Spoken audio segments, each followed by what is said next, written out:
प्राण पोषक हैं, उपासना पोषक है, उपास्य देव स्वरूप है। इनका प्रादुर्भाव यहां नहीं हुआ ब्रज में, इनको यहां ब्रज में लाया गया। तो इनकी उत्पत्ति कहां हुई और कौन इनको ब्रज में लाया? ये साक्षात परिपूर्णतम भगवान श्री कृष्णचंद्र जो असंख्य ब्रह्मांडों के अधिपति वृंदावन नाथ हैं, ब्रजनाथ हैं, सब कुछ करने में समर्थ हैं। जब जब भूतल पर भगवान अवतार लेते हैं श्री कृष्णचंद्र जी के रूप में, तो ये सब जो आपको मायाकृत दिखाई देता है तत्काल चिदानंदमय होता था, क्योंकि चिदानंद में प्रभु प्रकट हुए। हमारी जो देखने की क्षमता है वो 3 गुणों तक ही है, सतोगुण, रजोगुण, तमोगुण। इनकी रचना तक है, त्रिगुणात्मिका प्रकृति तक, क्योंकि ये भी प्रकृति के द्वारा रचे हुए यंत्र केवल प्रकृति को ही देख सकते हैं। जब तक भगवान दिव्य दृष्टि प्रदान नहीं करते तब तक वृंदावन ब्रज जो परात्पर रूप है, जो साक्षात भगवत स्वरूप है, ऐसा दर्शन नहीं हो सकता। भगवान जब भूतल पर प्रकट होते हैं तो पूरा परिकर जो है यही प्रकाशित हो जाता है। ये दिव्य धाम है, ऐसा नहीं कि पहले था आगे नहीं रहेगा, ऐसा नहीं, या अभी वर्तमान में है आगे नहीं रहेगा। दिव्य परात्पर जो था है रहेगा, जो प्रलय में भी नष्ट नहीं होता।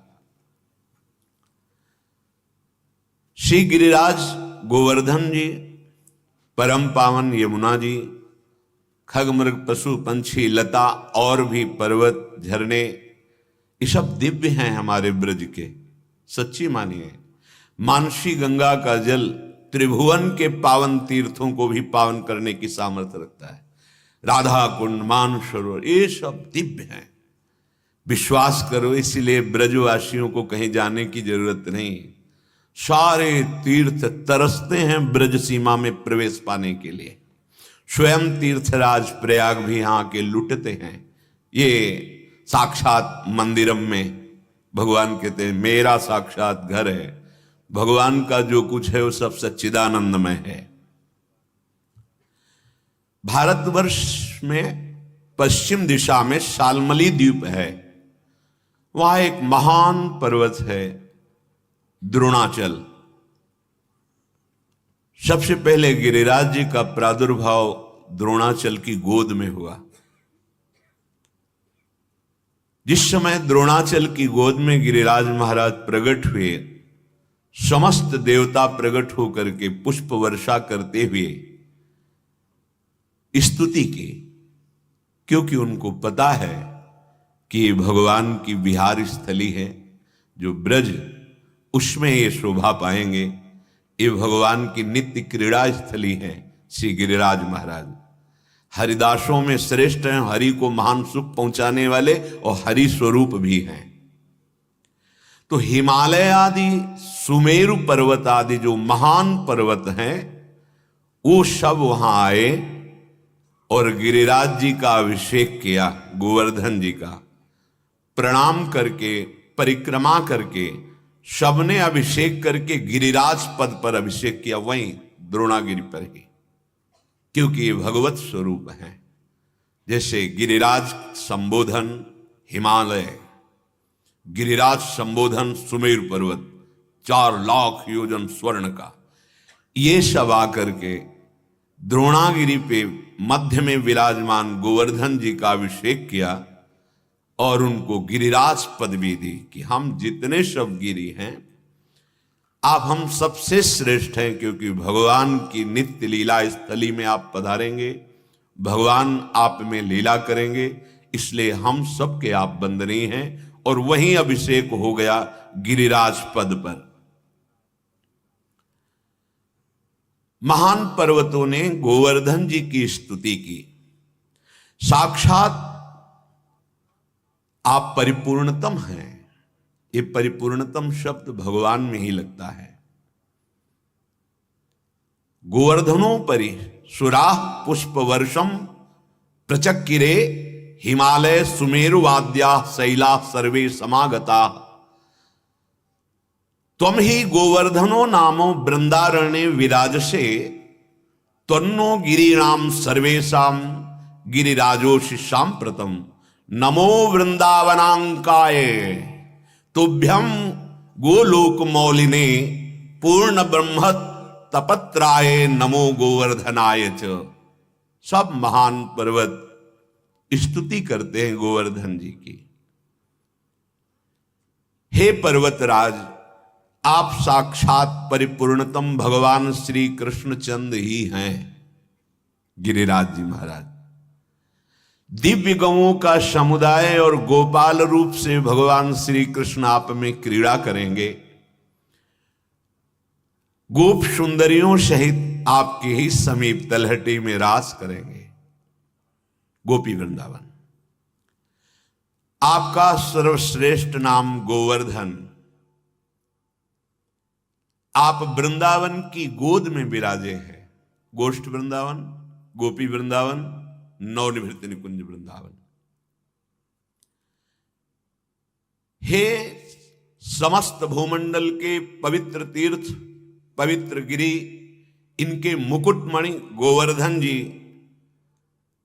हम सब आपको बार बार प्रणाम करते हैं, क्योंकि स्वयं भगवान श्री कृष्ण आपको अपने कर कमल पर धारण करेंगे। स्वयं भगवान श्री कृष्ण ब्रजवासियों के साथ आपकी पूजा करेंगे। ये सब दिव्य हैं। जैसे हिमाचल तो सर्वबुद्धि अधिष्ठात्री माता अंबा पार्वती जी, इन्हीं की पुत्री हुई हिमाचल पुत्री। ये सब दिव्य तनुधारी हैं। देखने में पहाड़ दिखाई देते हैं, गिरी दिखाई देते हैं, पर ये सब दिव्य वपुधारी हैं। हे गोवर्धन, हम जितने भी विश्व के पर्वत हैं सब आपको नमस्कार करते हैं। जब इस प्रकार गोवर्धन जी की स्तुति और गिरिराज पद पर अभिषेक हुआ, सब गिरिराज जी से अनुमति लेकर के अपने अपने स्थान को पधारे। गोवर्धन गिरिराज जी को अपनी गोद में देखकर द्रोणाचल बहुत प्रसन्न और गर्वित हुए। यहो भाग्य, हमें गिरिराज जी ने सनाथ कर दिया। कुछ समय पश्चात मुनि श्रेष्ठ पुलस्त जी तीर्थ यात्रा के लिए भूतल पर भ्रमण कर रहे थे। जब उन्होंने द्रोणाचल की गोद में विराजमान गिरिराज गोवर्धन को देखा, जिसमें गौर श्याम शोभा प्रकाशित हो रही थी। आप गौर से देखना गिरिराज जी की शिला में थोड़ा हिस्सा गौर वर्ण और थोड़ा हिस्सा श्याम वर्ण, मानो प्रिया प्रीतम का मिलित रूप गिरिराज जी प्रकाशित कर रहे हैं। गोवर्धन जी को देखते ही आसक्त हो गए पुलस्त ऋषि। बहुत ही सुंदर माधवी, मालती आदि लताएं लिपटी हुई, वृक्ष फूलों के भार से लदे हुए, बड़े सुंदर झरने, बहुत सुंदर सुंदर कुंड, सब गिरिराज जी में ही विराजमान थे। गिरिराज महाराज को देखते ही इतना लुभायमान हुए, इतनी अपार प्रीति उत्पन्न हुई कि अब लगा कि नहीं, गिरिराज जी को तो हम अपने साथ ले जाएंगे। इनकी कंदराओं में बैठकर भजन करने से जो सुख मिलेगा, जिनके दर्शन से इतनी शांति और आसक्ति प्रकट हो रही है, अगर इनकी कंदराओं में बैठकर हम भजन करेंगे तो परमानंद की बाढ़ आ जाएगी। सैकड़ों शिखरों से सुशोभित, रत्नमय, परम मनोहर, मंगलमय गिरिराज जी को देख करके, इन्हीं पर तपस्या करने का निश्चय करके इनको ले जाने का संकल्प बनाया। विविध धातुएं, विविध रंग की लताएं, विविध फूलों से फूली हुई,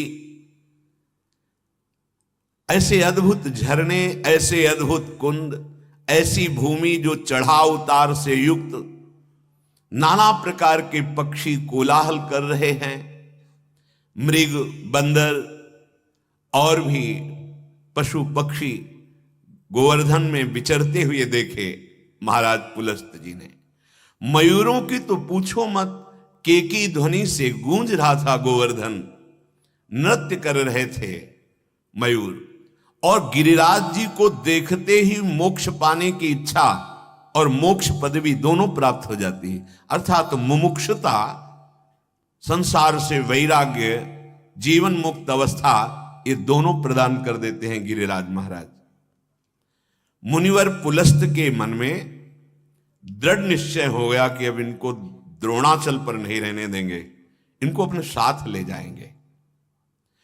द्रोणाचल के समीप गए, पूजन किया, सत्कार किया। द्रोणागिरी ने भी पुलस्त जी का, ये दिव्य तनुधारी है। पुलस्त जी ने कहा, द्रोण तुम बहुत भाग्यशाली हो, क्योंकि तुम्हारी गोद में गिरिराज गोवर्धन विराजमान है। इस समय तुम विश्व वंदनी हो गए हो, तुम में दिव्य औषधियां हैं, अमोघ संजीवनी आदि, तुम सबको जीवन देने वाले हो, इसलिए मेरे को भी जीवन प्रदान करो। ये गोवर्धन मेरा जीवन बन गए हैं, इनके देखने से ही मैं इतना आसक्त हो गया हूं, इनके बिना नहीं रह सकता। और इनको हम विराजमान करेंगे मुक्ति नगरी आनंदवन काशी में। सानंद मानंद वने वसंतम आनंद कंदम हृत प्राप वृंदम वाराणसी नाथ मनाथ नाथम श्री विश्वनाथम शरणम प्रपद्ये। आनंद वन में, ये प्रेमानंद वन है वृंदावन, काशी आनंद वन है। मैं काशी में विराजमान करूंगा और बहुत से मुमुक्षु जन इनके दर्शन मात्र से इनमें भजन साधन करके परम पदवी को प्राप्त होंगे। मैंने इनकी महिमा देख ली। काशी में बहुत से भी ऋषि मुनि निवास करते हैं, उनको परम लाभ होगा। मैं याचना करता हूं, मुझे गिरिराज गोवर्धन दान दे दो। इस समय मैं केवल गोवर्धन को चाह रहा हूं। भगवान विश्वेश्वर की नगरी में विराजमान होकर के समस्त प्राणियों को परम पदवी प्रदान करेंगे, मैंने निश्चय कर लिया। जहां गंगा नदी प्रवाहित होती है, भगवान विश्वनाथ साक्षात भ्रमण करते हैं, वास करते हैं, उनकी राजधानी है काशी। वहां हम ले जाएंगे तुम्हारे पुत्र गिरिराज गोवर्धन को। ये लता वेलों से ऐसी शोभा प्रकाशित करते हैं जो राग का नाश करती है। सच्ची गिरिराज जी के दर्शन मात्र से वैराग्य प्रकट होता है। मैं अपने तपस्या के बल से इनको ले जाऊंगा, मेरी अभिलाषा पूर्ण करो। पुलस्त जी की बात सुनते ही द्रोणाचल के नेत्रों में आंसू बहने लगे, विकल हो गए और भयभीत भी हो गए। भय इसलिए कि ना कह नहीं सकते, क्योंकि महान तपस्वी हैं। विकल हो गए कि आज मुझे जो सौभाग्य मिला कि बड़े बड़े महान पर्वत आकर के मुझे प्रणाम किए, देवता लोग आकर नमस्कार किए, क्योंकि मेरी गोद में गोवर्धन गिरिराज विराजमान है। ये मेरा सौभाग्य छीनना चाहते हैं, पर मेरा कोई बस नहीं है। द्रोणाचल जी ने कहा, महामुने, मैं पुत्र स्नेह से बहुत व्याकुल हूं। मुझे मेरा पुत्र गिरिराज गोवर्धन बहुत प्रिय है, पर मैं भयभीत हूं कहीं आप साप ना दे दें। इसलिए आपके दोनों हाथ जोड़ करके मैं प्रणाम करता हूं। क्या ऐसा हो सकता है कि आप ये ना लें? पुलस्त जी ने कहा, इस समय मेरे एक ही संकल्प बन रहा है, मुझे गिरिराज गोवर्धन चाहिए। जानते हो इसमें आंतरिक कितनी प्रबल इच्छा क्यों प्रकट हुई? क्योंकि भगवान श्री कृष्णचंद्र जी इन्हें अपने ब्रज में लाना चाहते। ये भगवान की नित्य लीला स्थली है। बड़े पुत्र शोक से व्याकुल होकर द्रोणाचल जी ने कहा, बेटा गिरिराज, तुम मुनि के साथ कल्याण में, परम पावन भारतवर्ष में बड़े बड़े मुनियों के द्वारा उनके सत्कर्मों की पूर्ति के लिए धर्म, अर्थ, काम, मोक्ष इसको प्रदान करने के लिए गिरिराज जी में चारों सामर्थ्य हैं। अगर आप धन की कामना से उनकी आराधना करें तो धन दे देंगे, कामना की पूर्ति के लिए तो कामना की पूर्ति हो जाएगी, धर्म पूर्ति के लिए तो धर्म की पूर्ति, मोक्ष पूर्ति के लिए तो मोक्ष पूर्ति, और प्रेम प्राप्ति के लिए तो प्रेम। सर्व समर्थ गिरिराज जी महाराज है। जो निष्काम पूर्वक गिरिराज जी का सेवन करता है उसे प्रेम प्राप्त हो जाता है। गोवर्धन जी ने कहा, मुनि आपको पता है मैं कितना विशाल हूं? मेरा शरीर 8 योजन लंबा, 2 योजन ऊंचा, 5 योजन चौड़ा है। गिरिराज जी का 8 योजन मतलब 1 योजन का मतलब 4 कोस होता है, तो 8 योजन का मतलब 8 चौको 32 कोस। सांप के कारण क्षीण होकर अब 21 किलोमीटर किया रह गए हैं। इन्हीं ने श्राप दिया था पुलस्त जी ने। मेरा शरीर 8 योजन लंबा, 2 योजन ऊंचा, 8 कोस की ऊंचाई थी गिरिराज महाराज की, 5 योजन चौड़ा, 5 चौको 20 कोस चौड़े गिरिराज जी। आप में सामर्थ्य है कि मुझे ले चलेंगे? पुलस्त जी ने कहा, बेटा तुम क्या हो, आवश्यकता पड़े तो सुमेर को भी उठा लूं। यह है तप बल, भजन बल। एक महात्मा समुद्र पी गए, अगस्त जी, ये तो पुलस्त जी है। ऐसे चुल्लू बांधा, कुआं का जल ले, सरोवर का ले, अगाध अथाह समुद्र को पी गए। ये महात्मा का बल, ये भजन से होता है। तप, भजन, पवित्र संकल्प, सब कुछ समर्थ होता है।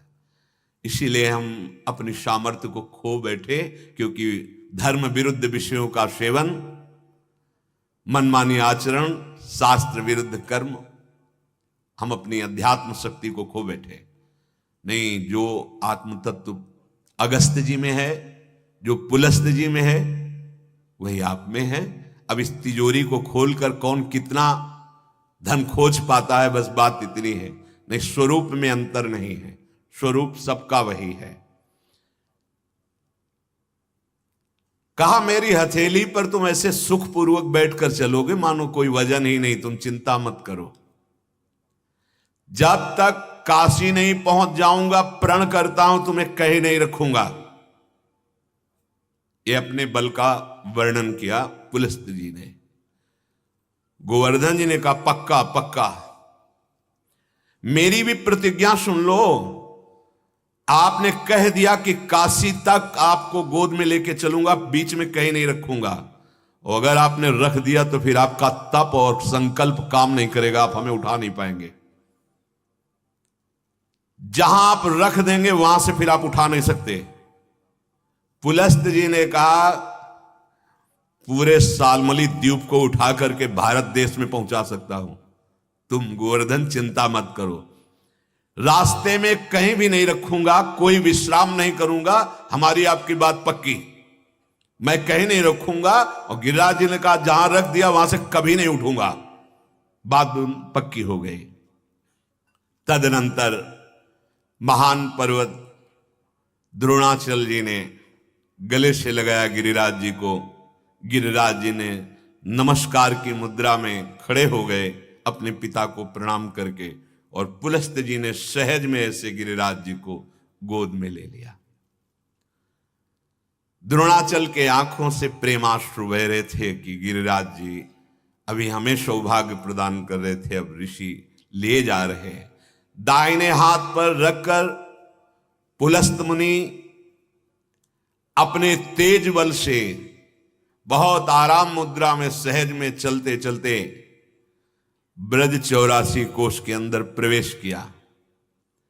गोवर्धन गिरिराज जी ने सोचा, मेरा तो घर आ गया, और ये महात्मा बड़े तपस्वी हैं, बड़े तेजस्वी हैं, अब मुझे अपने घर में रुकना है, मुझे जाना नहीं, क्योंकि मैं समझ रहा हूं मेरे प्रभु श्री कृष्णचंद्र जी अपने ग्वाल बाल सखाओं के साथ मेरे में खेलेंगे, मेरे ही समीप दान लीला, मान लीला आदि बड़ी पावन प्रेममयी लीलाएं प्रभु करेंगे। मुझे अन्यत्र नहीं जाना, ब्रजभूमि से एक कदम बाहर नहीं जाना। इसलिए निषेध किया गया है गिरिराज जी की शिला को कोई भी कभी भूल से भी उठाकर ब्रज से बाहर न ले जाए, नहीं तो भारी अपराध लगता है। प्रायः लोग ऐसी गलती कर देते हैं कि हम अपनी सेवा में विराजमान करने के लिए गिरिराज जी को बाहर नहीं, ब्रज 84 कोष के अंतर्गत ही बाहर नहीं ले जा सकते आप। अगर ले गए हो तो अपराध मोचन के लिए तत्काल गिरिराज जी में आके पधरा दो और क्षमा मांगो और परिक्रमा करो, प्रणाम करो। आपके लिए मंगलकारी नहीं होगा गिरिराज जी को यहां से ले जाना। इस ब्रजभूमि को मैं कभी नहीं छोड़ूंगा। श्री प्रियाजू और श्री लालजू मेरी तलहटी में खेलेंगे, मेरे ऊपर खेलेंगे, ये सौभाग्य मुझे मिलेगा।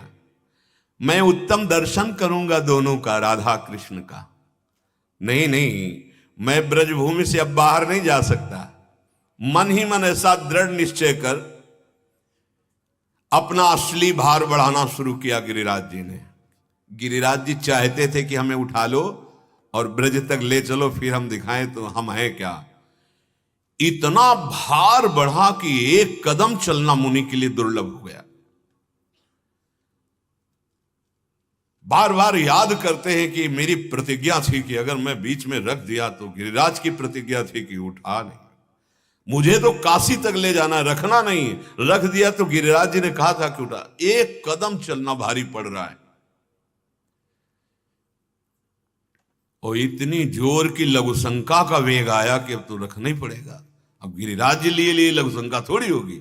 दो बातें एक साथ हुई, भारी लघुशंका का वेग और गिरिराज जी अपने असली जो सामर्थ्य है वो भारी वजन, भारी भार से पीड़ित तो लघुशंका बस छूटने ही वाली है। अब तो ऋषि हैं, अब ऐसे थोड़ी को कोई ग्रामीण हो कि ऐसे खड़े खड़े लघुशंका, एक लघुशंका की पद्धति है। ये जो जैसे खड़े खड़े वो सब चिट्ठी पढ़ते अपवित्र, उनको ज्ञान ही नहीं है। उसी हाथ से लघुशंका का क्षेत्र स्पर्श करते, उसी हाथ।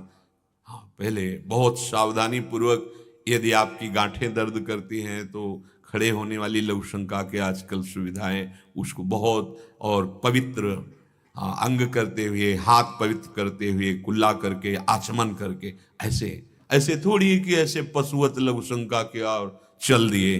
प्रायः अब इन पवित्रताओं का ध्यान ही नहीं रखा जाता, इसलिए बुद्धि भ्रष्ट होती चली जाती। शौचाचार बुद्धि को पवित्र करता है। अब ऋषि ने विचार किया कि ये तो एक क्षण भी हम नहीं रह सकते लघुशंका के बिना। अब जो होगा सो देखा जाएगा, क्योंकि लघुशंका इतनी वेग में, वो वजन इतना बढ़ गया।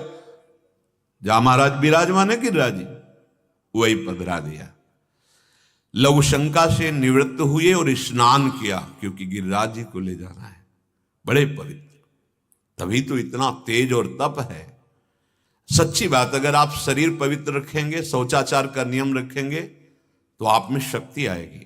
आप अपवित्र मुंह, अपवित्र शरीर, गंदे विचार, गंदी चेष्टाएं, पशुवत आचरण, पवित्र होकर के निवृत्त हो गए। गिरिराज जी से कहा चलो उठो। गिरिराज जी इतने महान भारी भार से युक्त हो गए कि जो यहां तक उठा के लाए थे, एक हाथ से ऐसे उठाया, गोद में लाए थे, दोनों हाथ लगा के पूरे तप का संकल्प करके हिला भी नहीं पाए गिरिराज जी को, तृण भर खिसका नहीं पाए। पुलस्त ऋषि ने, ये क्या हो रहा है? फिर पूरा पावर लगाया, घुटने के बल बैठकर गिरिराज जी को उठाने का। पूरी शक्ति, पूरा प्रयास, पूरा तप, पूरा संकल्प, एक अंगुल भी टस से मस नहीं। पुलस्त्यो मुनि शार्दूला, ये मुनियों के शिरोमणि हैं। कहा उठो गिरिराज, ये तुम्हारा स्वभाव ठीक नहीं कि तुम अपना वजन बढ़ा रहे हो। माना कि तुमने शर्त की थी, लेकिन तुम्हारी शर्त से हमारी प्रतिज्ञा श्रेष्ठ है। मैं तुम्हें काशी ले चलूंगा, मेरा अभिप्राय जानते हो। क्रोधित होकर बोले, मेरी गोद में सहज में उठो। गिरिराज जी ने कहा, आप क्रोधित मत होइए, आपने वादा किया था कि काशी के सिवा बीच में कहीं रखेंगे नहीं, और हमारी शर्त हुई थी जहां रख दोगे वहां से मैं उठूंगा नहीं। तो आप अपनी प्रतिज्ञा तोड़ दिए हैं, मैं अपनी प्रतिज्ञा में हूं। मुनि श्रेष्ठ पुलस्त क्रोध से कांप उठे, ओठ फड़कने लगे। फिर एक बार जबरदस्ती प्रयास किया गिरिराज गोवर्धन को उठाने का, असफल हुए। तब कहा है, गिरिराज तुम हमारी आज्ञा का पालन नहीं कर रहे हो, तुम्हारे अंदर मैं ढिठाई देख रहा हूं, मेरे मनोरथ को पूर्ण नहीं होने दे रहे, इसलिए मैं शाप देता हूं तुम्हें। तुम प्रतिदिन तिल तिल भर क्षीण होते जाओगे। गिरिराज ने कहा, स्वीकार है, जाऊंगा नहीं। मतलब ये ब्रज क्षेत्र ऐसा है कि सांप भी मिले तो भी नहीं छोड़ना है। बहुत दुर्लभ है ब्रजवास। आप अमेरिका जाइए कोई परेशानी नहीं, विदेश जाइए कोई परेशानी घर वालों को नहीं होगी, लेकिन ब्रजवास तो कितने ऐसे जनों ने आके बताया कि हमारे घर वाले कहते हैं मर जाएंगे। अगर आप ब्रज गए, वृंदावन वास किए, तो मैं भाई 21 पीढ़ियां तर जाएंगी। अगर कोई ऐसा सौभाग्यशाली, सबके अंदर थोड़ी भाव बन पाता है, कह दे सब ब्रज में वास कर लें, किसकी सामर्थ्य है? सब भजन कर ले, किसकी सामर्थ्य है? सब जीवन मुक्त हो जाएंगे, सृष्टि कैसे चलेगी? अरे एक विकार को तो संभाल के दिखा, जीवन मुक्त होना तो बहुत बड़ी बात रही। अरे 1 घंटे किसी एक मंत्र, एक नाम में मन को लगा के दिखा, प्रेमावस्था तो बात बहुत दूर की रही।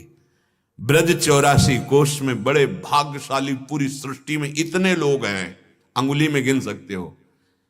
एक हाथ की जितने दीमक है ना, दीमक अनंत जीव ऐसे भरे पड़े हैं। उनमें से कितने मनुष्य हैं, मनुष्यों में से कितने ऐसे प्रांत हैं जो ब्रजधाम वृंदावन धाम जीवन में न सुन पाएंगे और न बोल पाएंगे। फिर यहां वास मानो बाजी जीत गए। लाडली लाल ने हमें ब्रजवासी बनाया, वृंदावन वासी बनाया। अगर अपराध न बने तो वास मात्र से भगवत प्राप्ति हो जाएगी। वृंदावन ही प्रभाव सुनो, अपनो ही गुण देत, जैसे बालक मलिन को मात गोद भर लेत। रोज आप वृंदावन की महिमा सुनते हैं। वास मात्र से भगवत प्राप्ति, पर अपराध ना बने इसलिए बताया गया, ऐसी पद्धति से रहो, नहीं तो अपराध बन जाएंगे। पुलस्त्य जी ने साप दे दिया, 1-1 तिल रोज घटोगे। यद्यपि गिरिराज जी का स्वरूप 8 योजन लंबा, 2 योजन ऊंचा, 5 योजन चौड़ा। अब आप दर्शन कीजिए, तब से अब तक गिरिराज जी रोज घट रहे हैं। नाराज होकर पुलस्त्य जी चले गए। उसी दिन से गिरिराज गोवर्धन ऋषि का शाप स्वीकार करके तिल तिल भर रोज कम होते जा रहे हैं। जब तक भूतल पर भागीरथी गंगा और प्रभु गोवर्धन गिरिराज विराजमान है, तब तक जीवों का कल्याण होता ही रहेगा। ऐसे महात्मा प्रकट होते रहेंगे, ऐसे भक्त प्रकट होते रहेंगे जो भगवत प्राप्ति करेंगे और दूसरों को भी भगवत प्राप्ति का बल प्रदान करेंगे। जिस दिन इस भूतल से भागीरथी गंगा और गिरिराज जी अंतर ध्यान हो गए, तो कलयुग का प्रचंड तांडव प्रारंभ हो जाएगा। उस कोटि का जिसमें सर्वनाश महापाप ही होगा। भाव भ्रष्टाचारा सब संसारा, धर्म सुने नहीं काना, कलिकाल बिहाल के मनुजा, नहीं माने को अनुजा तनुजा। मानो गिरिराज जी और भागीरथी गंगा कलयुग के प्रभाव को रोके हुए हैं। श्री गिरिराज गोवर्धन तब से हमारे ब्रजमंडल में विराजमान हैं, सबका मंगल परम सुख करने के लिए। भगवान का जब प्रादुर्भाव हुआ, श्री कृष्णचंद्र जो 7 वर्ष के जब हुए, तब तक गिरिराज जी की महिमा ब्रजवासियों के सामने अप्रकट थे। जैसे और भी पर्वत हैं हमारे ब्रजमंडल में, ऐसी ही भावना थी। गिरिराज जी की महिमा प्रकाशित तब तक नहीं हुई थी। एक दिन लालजू महाराज ने देखा कि बहुत सुंदर सुंदर पकवान, मिष्ठान ये सब बन रहे हैं। यद्यपि अंतर्यामी सर्वज्ञ हैं हमारे श्री कृष्णचंद्र जी, उनसे कभी कहीं किसी की कोई भी बात छुपी नहीं, कभी कहीं किसी की, कहीं भी हो वो देख रहे हैं। ऐसा मत समझना कि तुम्हें बंद कमरे में या एकांत स्थल पर कोई नहीं देख रहा, वो देख रहा है जो हमारा न्यायाधीश है। उसे किसी के प्रमाण की जरूरत नहीं, इसलिए डरो, असत कर्म से डरो। कहीं कोई भी कहीं हो, कुछ भी जो कर रहा है वो श्री कृष्ण देख रहे हैं। आपको छूट दिए हुए हैं, आप अशुभ कर्म करो या शुभ कर्म, परिणाम आपको अवश्य भोगना पड़ेगा। यद्यपि भगवान सब बात जानते थे, फिर भी बाबा के समीप गए, जो बड़े बूढ़े गोपों के बीच में बैठे थे नंदराय जी। विनयावनत हाथ जोड़ करके कहा कि बाबा, आज ये किसका बड़ा भारी उत्सव हो रहा है? इसका क्या फल है? किस उद्देश्य से ये जो विविध प्रकार के भोग सामग्री बनाई जा रही है, उत्सव की तैयारी की जा रही है, ये किसके लिए है? इसका उद्देश्य क्या है? बाबा आप मुझे अवश्य बताइए, क्योंकि आप मेरे पिता हैं और मैं आपका लाडला पुत्र हूं। मेरी उत्कंठा है जानने के लिए कि किसका उत्सव हो रहा है, जिसके लिए पूरा ब्रजमंडल ऐसी तैयारी कर रहा है, सुंदर सुंदर पकवान भोग सामग्री बन रही। जो संत महापुरुष सब में अपने आत्मा को देखते हैं, उनकी दृष्टि में ना कोई अपना होता है ना कोई पराया होता है। उन संतों का ना कोई मित्र होता है ना कोई शत्रु होता है, ना कोई उदासीन होता है। ऐसे संतों से जब विनयावनत होकर के बात पूछी जाती है, तो फिर वो अधिकारी देखकर छुपाते नहीं हैं। अगर वो रहस्य की बात जानने का अधिकारी नहीं तो वो मौन धारण कर लेते हैं।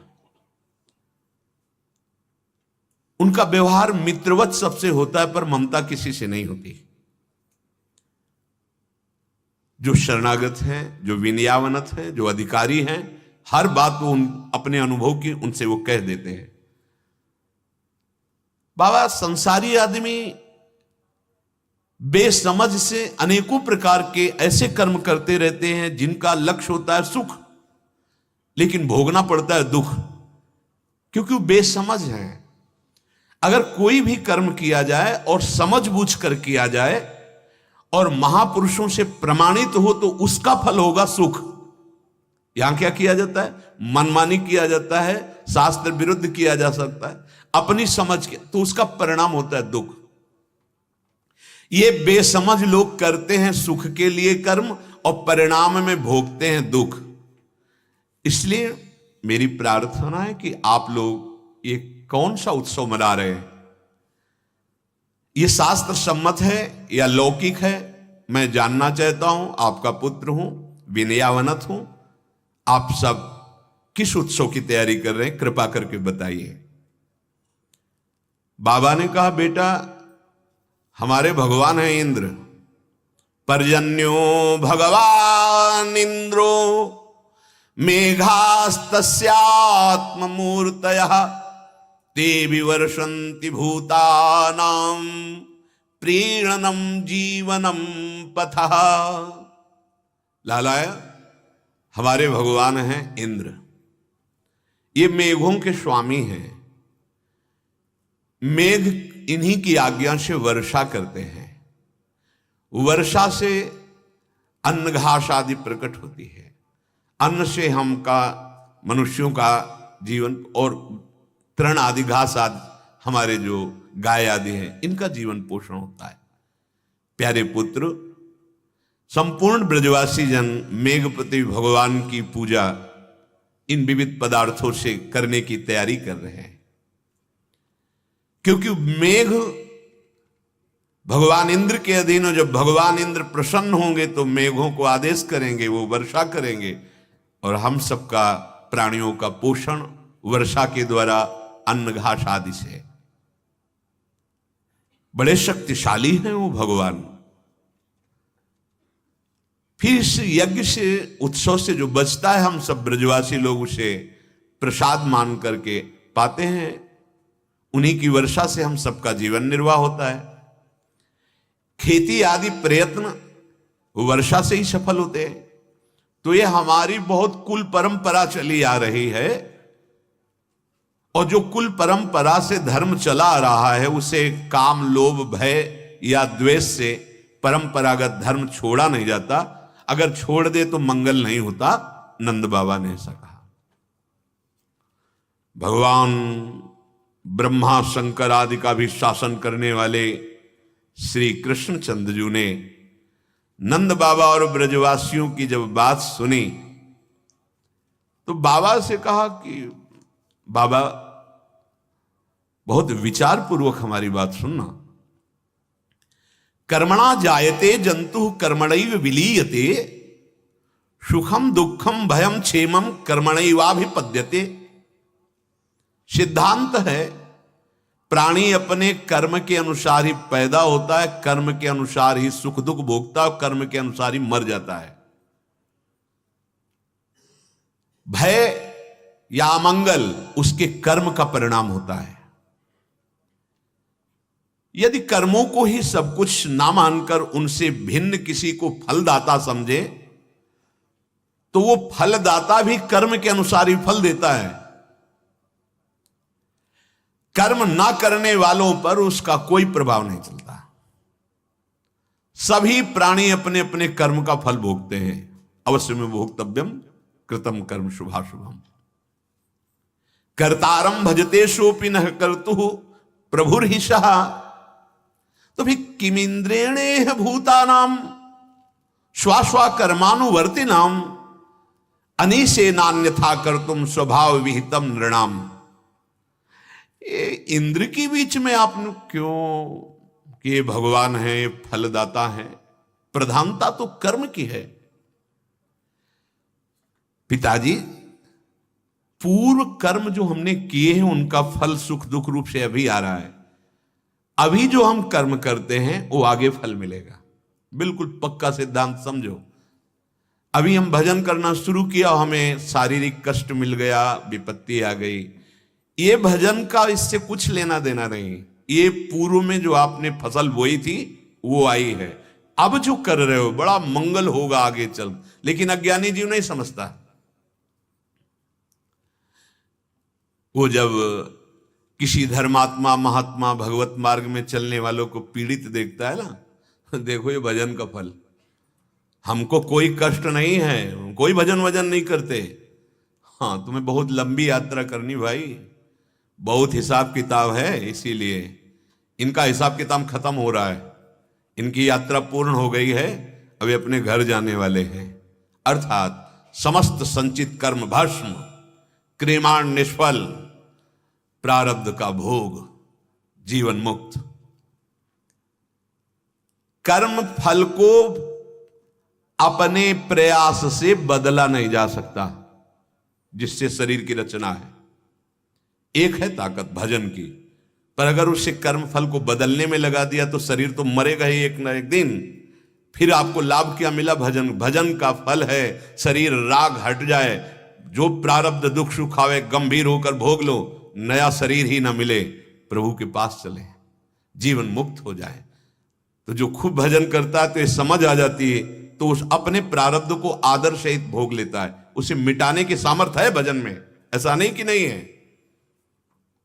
बड़े बड़े महापुरुषों में देखा गया स्वयं कष्ट सह रहे हैं दूसरों के कष्टों को मिटा करके, अपने कष्ट को नहीं। क्योंकि अपने शरीर को, प्रारब्ध को जानते हैं कि इसको हम सहज में भोग लेते हैं, और भजन का प्रताप जगत मंगल के लिए, भगवत प्राप्ति के लिए, भगवत प्रेम के लिए है। बहुत सुंदर विषय भगवान वर्णन करते हैं। किसी के आशीर्वाद की क्या जरूरत है? यदि आप सच्चे आचरण से चलते हो, भगवान के आश्रित हो, नाम जप कर रहे हो, तो साफ जितने भी देवता, ऋषि, मुनि, मनुष्य, धर्मात्मा, महात्मा सब आप पर कृपा कर देंगे। सुर नर मुनि प्रसन्नता ऊपर, विश्वास करो। और गलत आचरण करोगे तो चाहे जहां चले जाओ, चाहे जो आशीर्वाद, कोई लागू नहीं होगा। गलत शास्त्र विरुद्ध आचरण, मनमानी आचरण किया तो शास्त्राबाहु अर्जुन ने बहुत संग किया दत्तरते भगवान को, बड़ा आशीर्वाद सिद्धियां मिली, अंततो गत्वा उद्दंडता नहीं गई तो क्या हुआ? वंश का विनाश कर दिया भगवान परशुराम जी ने। बिल्कुल विश्वास, यही हम समझाने के लिए बार बार, चाहे एकांतिक में हो, यहां कहते हैं कि तुम इन पार्थिव वस्तुओं पर विश्वास मत करो कि कोई जंतु, कोई ऐसा कुछ, कोई भस्म कोई दे देगा कि तुम दुख रहित हो जाओगे।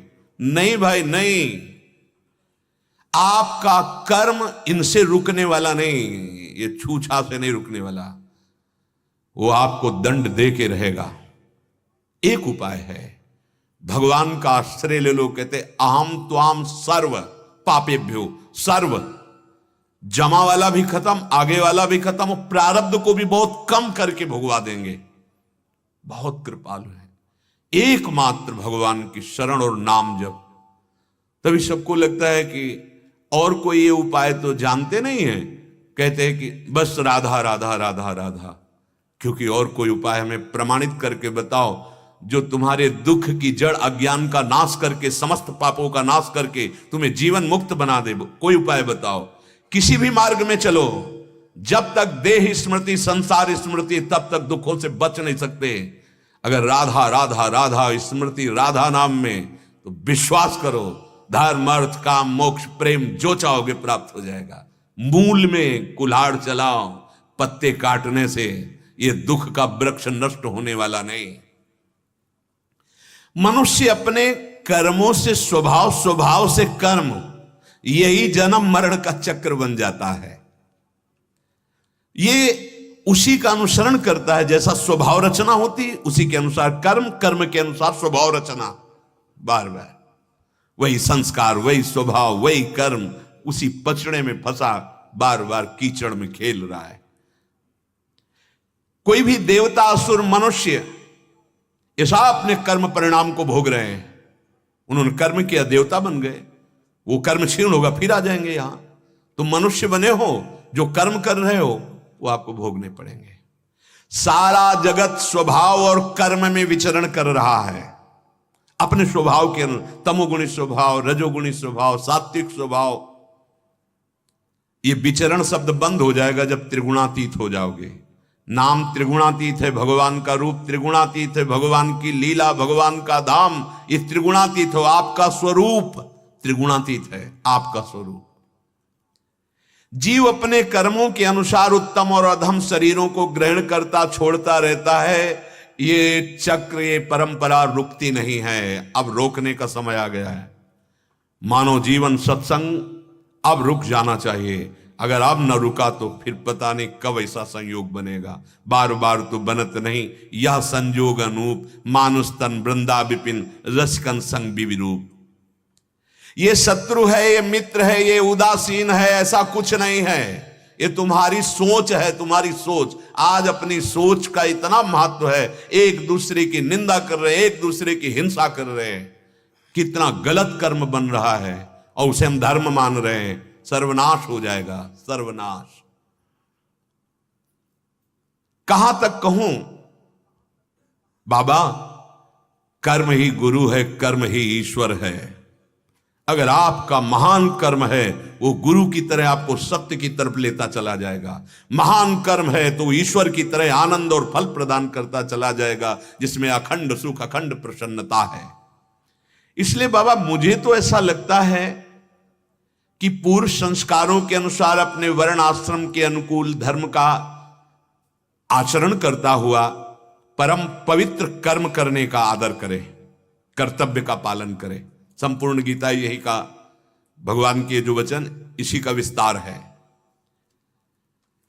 जिसके द्वारा सुगमता पूर्वक, आनंद पूर्वक जीवन कटे, वही उसका इष्ट देव होता है। बाबा जैसे विवाहिता पत्नी अपने पति को छोड़कर किसी और पुरुष की तरफ गंदी दृष्टि करे तो उसका व्यभिचारिणी कहते हैं, और व्यभिचारिणी को कभी सुख, शांति या लाभ कभी नहीं प्राप्त हो सकता। ऐसे ही व्यभिचारी व्यक्ति होता है। व्यभिचारी को कभी शुभ गति, कभी मंगल, कभी अभी तुम्हारे पास धन है तो देख लेना ये कहां पहुंचा देगा तुम्हें, जो गंदे आचरण, गंदा व्यसन, गंदा खान पान। तो मुझे लगता है कि मनुष्य को समझना चाहिए कि उसका पति कौन है। सबके लिए पुरुषोत्तम भगवान श्री कृष्णचंद्र जो सबकी आत्मा है, सबके प्रीतम है, सबके परम पति हैं, सबके परम पति हैं। ये बात हृदय में बैठा ले। अगर अनन्य भाव से भक्ति कर रहे हो तो ये आपको अनुभव में आ जाएगा। मुझे लगता है कि अपने आराध्य देव को छोड़कर दूसरे की उपासना करने से कभी सुख नहीं मिलेगा। अपने अपने कर्तव्य का पालन करना ही चाहिए बाबा। जैसे हम लोगों का कृषि, वाणिज्य, गोरक्षा ये सब जीवनोपार्जन है, गोपालन, तो संसार की स्थिति, उत्पत्ति इन 3 गुणों से होती है, सतोगुण, रजोगुण, तमोगुण से। इसी के स्वभाव बने हुए स्त्री पुरुष सब संसार में कर्म करते हुए विचरण कर रहे हैं। रजोगुण के संयोग से ही ये जन्म होता है। रजोगुण की प्रेरणा से मेघ बरसते हैं। इसमें इंद्र का क्या, क्योंकि ये तो जगत गुरु है, सब जानते हैं रहस्य। रजोगुण की प्रेरणा से वर्षा होती है, वर्षा से ही अन्न आदि, जिससे आपने कहा प्राणियों की जीविका चलती। तो भला इंद्र का क्या लेना देना इसमें? और इंद्र कर भी क्या सकता है, क्योंकि इंद्र के पास जो सामर्थ्य है वो इन्हीं की तो दी है। इनको पता है कितनी सामर्थ्य है उसके पास। बाबा हमें बिल्कुल इंद्र से भयभीत नहीं होना चाहिए। हम वनवासी हैं, वृंदावनवासी हैं, ब्रजवासी हैं। हमारे आराध्य देव ये वृंदावन ब्रज धाम के जो मुकुटमणि गिरिराज जी हैं, ये इष्ट देव हैं। हम ब्रज 84 कोश वासियों के ये रक्षक हैं, प्राण पोषक हैं। ये धर्म, अर्थ, काम, मोक्ष, प्रेम, ये सब पुरुषार्थ देने में समर्थ है गिरिराज गोवर्धन। बाबा आज से बंद इंद्र का पूजन। जितनी सामग्री तैयार हुई है अब हम सब मिलकर गिरिराज जी का पूजन करेंगे। अब ये यज्ञ नहीं होगा देवराज इंद्र के लिए। ये खीर, हलवा, पूरी, पुआ, मूंग की दाल, ब्रज के समस्त दुग्ध पदार्थ जो बनाए गए हैं, गौओं से जो दुग्ध निकला उनसे पदार्थ, ये सब इंद्र को भोग नहीं लगाएंगे हम। अब लगेगा भोग गिरिराज जी का, और फिर पाएंगे सब ब्रजवासी। और ब्राह्मणों को दक्षिणा देंगे, गौओं के साथ परिक्रमा लगाएंगे। आप बाबा समझ लो, चाहे चांडाल हो, चाहे पतित हो, चाहे कुत्ता हो, कोई भी हो, गिरिराज जी का भोग पाने से, गिरिराज जी के दर्शन से परम कल्याण को प्राप्त हो जाएगा। सब आनंद हो जाएगा। खूब हम लोग प्रसाद पाएंगे चक भोग लगा के गिरिराज जी का, और गहने से, कपड़ों से सज धज करके, और फिर मंगल गीत गाते हुए गिरिराज जी की प्रदक्षिणा करेंगे। मेरी तो सम्मति यही है बाबा। यदि आप सब ब्रजवासियों को बाबा आपको रुचे तो ऐसा ही कीजिए। देवराज इंद्र का बंद यज्ञ महोत्सव, अब होगा गिरिराज महाराज का महोत्सव। गिरिराज जी का पूजन मेरा साक्षात पूजन होगा। गिरिराज जी और मुझे में तनिक भी भेद नहीं है। मुझे बहुत प्रिय है गिरिराज जी। कालात्मा भगवान श्री कृष्ण सूक्ष्मता से देखा था कि इंद्र का घमंड बहुत बढ़ गया है, और भगवान का स्वभाव किसी का घमंड नहीं रखते, किसी का भी। इसीलिए तृणादपि सुनिचेन, बचना हो तो भगवान की शरण में होकर दैन्य रहो। थोड़ा भी घमंड करोगे तो ब्रह्मांड नायक तुम्हारे घमंड को चूर करने के लिए ऐसी रचना रच देंगे सब छार छार हो जाएगा तुम्हारा घमंड, किसी का नहीं रहा घमंड। नंद बाबा आदि गोपों ने जब ये बात सुनी तो सबने गर्दन हिलाई। लाला बात तो तू सही कर रहा है। सबने स्वीकृति कर ली। क्यों?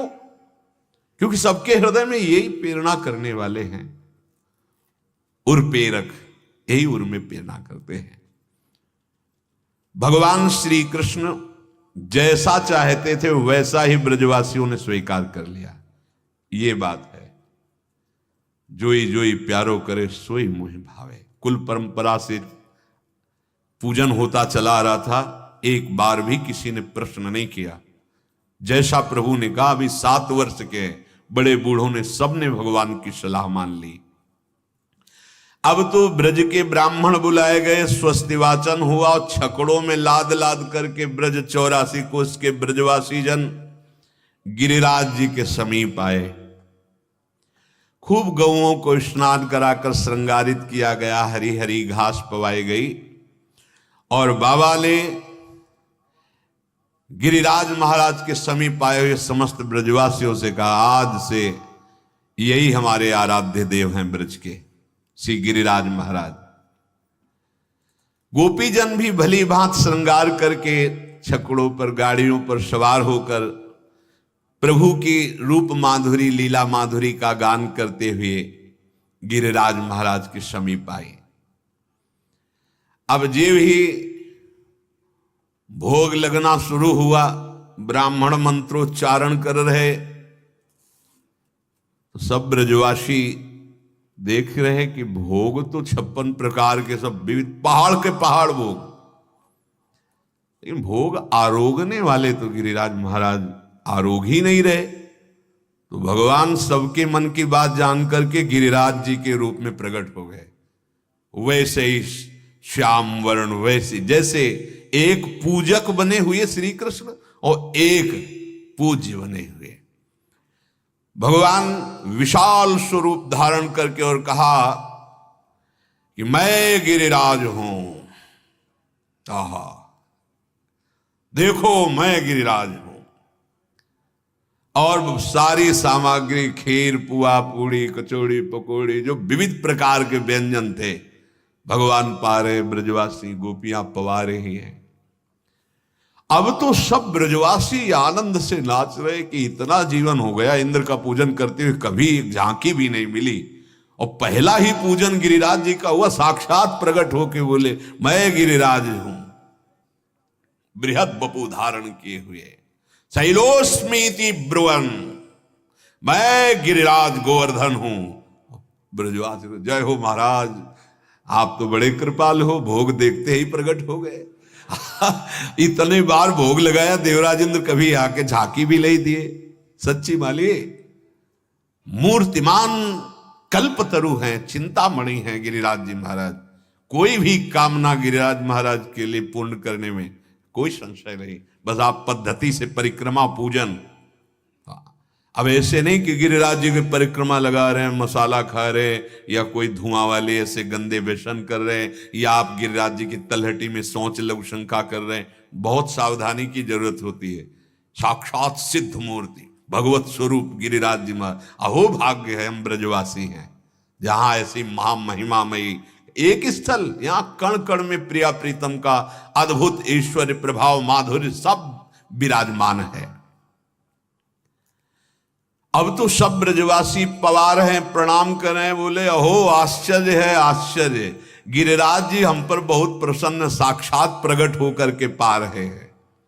भगवान ने कहा, ये अद्भुत देवता हैं, जैसा तुम चाहोगे वैसा रूप धारण कर लेंगे, और जो गिरिराज जी का निरादर अपमान करेगा उसको ये देवता नष्ट कर देंगे। आओ अपना गौओं का और विश्व का कल्याण करने के लिए हम गिरिराज जी को प्रणाम करते हैं। भगवान समस्त ब्रजवासियों सहित गिरिराज जिनको प्रणाम कर रहे हैं वो भगवान, जो प्रणाम कर रहे हैं वो भगवान। गिरिराज जी को नमस्कार किया। एसो वजानतो मर्त्यान काम रूपी वनौकशः हरन्ति हरस्मै नमस्यामः शरमणे आत्मनो गवाम। भगवान श्री कृष्ण की प्रेरणा से नंद बाबा आदि बड़े बूढ़े गिरिराज गोवर्धन की पूजा की और जो प्रसाद बचा सब पाए। फिर जो बूढ़े लोग चल नहीं सकते थे, छकड़ों पे बैठ के जो चल सकते थे, वो गीत भगवान के नामों का गाते हुए गिरिराज जी की प्रदक्षिणा की। फिर सब अपने अपने ब्रज के घरों में वापस आ गए। जब इंद्र को पता चला कि पुआ पूड़ी गुलाब जामुन रबड़ी रसगुल्ला कुछ भी भोग हमारे नहीं लगा, इस तिथि को तो हमारा लगता था, अपने दैवी शक्ति जो गुप्तचर थे पूछा, भाई क्या बात है, ब्रज में एक भी गुलगुला हमें समर्पित नहीं हुआ, पीछे तो चक पाले को मिलता था। तब बताया गया कि अब आपकी पूजा बंद हो गई महाराज। नंद बाबा आदि ने गिरिराज जी की पूजा की, गोवर्धन की, और खूब उन्हीं को भोग लगाया गया और प्रसाद पाके सब खूब जय जयकार और परिक्रमा हुई है। अब पदाधिकारी देवराज इंद्र, उनकी आंखें लाल हो गई। इन ब्रजवासियों की इतनी हिम्मत, मुझ देवराज इंद्र का अपमान, मेरी भोग सामग्री गिरिराज को। अब इनके क्रोध से होगा क्या, बस ध्यान दीजिए। गोपेभ्या कृष्ण नाथेभ्यो नंदादिभ्य चुकोपसहा। क्या बिगाड़ लेगा देवराज इंद्र का क्रोध, जिसकी रक्षा करने वाले श्री कृष्ण हैं। बस जो पे कृष्ण चरण मन अर्पित तो करे हैं का नवग्रह रंक। ये जितने भी ग्रह नक्षत्र दैवी शक्तियां दैवी पदों पे विराजमान है, भगवान की प्रदत्त शक्ति से है। जब ये प्रभु की शक्ति को भूलकर अपनी मान लेते हैं, तो जहां जहां कभी ऐसा हुआ, उपनिषद में एक में हमने पढ़ा था कि एक बार देवराज इंद्र असुरों पर विजय प्राप्त करके हर्षोल्लास पूर्वक बड़ा उत्सव मना रहे थे। अप्सराएं नाच रही थी, गंधर्व गान कर रहे थे, और अभिमान में भरे हुए देवता क्योंकि विजय से प्राप्त किए थे, सब आनंदित हो रहे थे। भगवान ने देखा कि ये शतोगुणी देवताओं को ये जो रजोगुणी तमोगुणी वृत्ति प्राप्त हो रही है, ठीक नहीं है, इनके अभिमान का मर्दन होना चाहिए। तो एक भयानक यक्ष के रूप में सामने प्रकट हुए, महान तेज महान बल। देवराज इंद्र देख के सहम गए और उन्होंने कहा कि कोई है इस सभा में जो पता लगा के हमें बतावे कि ये कौन प्रकट हुआ है। भगवान पहले वायुदेव महाबली हैं, त्रिभुवन में सबसे बड़े महाबली वायुदेव हैं। इन्हीं के अंश से भगवान श्री हनुमान जी महाराज, साक्षात भगवान शंकर ही है ना, इसलिए भगवान ये है। पवन पुत्र कहा जाता है हनुमान जी को। पुलस्त जी द्रोणागिरि में जो प्रकट हुए गोवर्धन, उनको लाए, और हनुमान महाराज जी को संशय हुआ कि इसमें संजीवनी कौन है, और सब संजीवनी जैसी पहचान बताई गई थी, वैसे वहां कालनेमी ने कर दिया था माया के द्वारा। सोचा अगर ले गए और सुसेन ने कहा ये औषधि नहीं, तब तो बड़ा गड़बड़ हो जाएगा, और औषधि मैं पहचान नहीं पा रहा, करूं तो क्या, पूरा द्रोणाचल उखाड़ लिया और वहां से सम्रांगण में पहुंचाया। अपार बलशाली, तो वायु देवता सबसे बड़े बलवान देवता है, उन्हीं से सबके प्राणों का पोषण होता है। समीप गए, आप कौन हैं?